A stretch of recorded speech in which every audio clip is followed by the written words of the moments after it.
Iran ने Russia के 30 साल पुराने इंफ्रारेड मिसाइल टेक्नोलॉजी से दुनिया का सबसे advance steel jet F-35 lightning 2 को हिट कर दिया। जेट क्रैश नहीं हुआ, लेकिन डैमेज इतना कि इमरजेंसी लैंडिंग करनी पड़ी। इंडिया ने यही एडवांस जेट यूएस से खरीदने से मना कर दिया था क्योंकि इंडिया की स्ट्रेटेजी में वो फिट नहीं बैठ रहा था, और रीजंस बिल्कुल क्लियर है। Let's decode the strategy in 5 points. Point 1, control.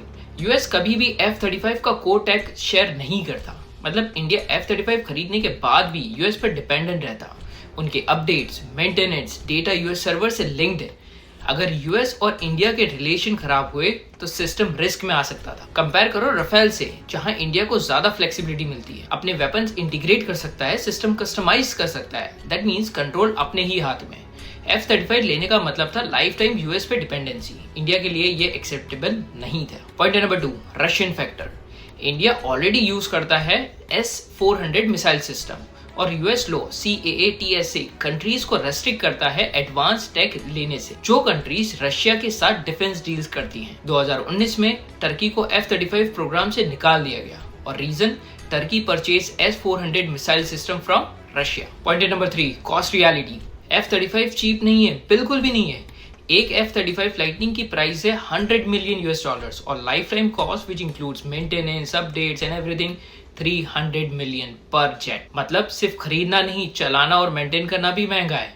India की स्ट्रेटेजी अलग है, एक परफेक्ट जेट नहीं, परफेक्ट कॉम्बिनेशन ऑफ फ्लीट बनाना। मतलब डिफरेंट रोल्स के लिए different jet. For example HAL Tejas light weight है, कॉस्ट इफेक्टिव है। सुकोई सू हैवी है, पावरफुल है। राफेल एडवांस और वर्सेटाइल है। Point number 4, Atmanirbhar Bharat. India aggressively अपना इंडिजिनस इकोसिस्टम बिल्ड कर रहा है। Programs like HAL Tejas already flying and made in India, और HAL AMCA future shield fighter. अगर इंडिया F-35 लाइटनिंग को लेता है तो अपना R&D स्लो हो जाता, इंजीनियर्स बिल्ड करने की जगह डिपेंडेंट हो जाते, और लॉन्ग टर्म्स में डिपेंडेंसी लॉक इन हो सकती थी। और पॉइंट नंबर 5, जियोपॉलिटिक्स।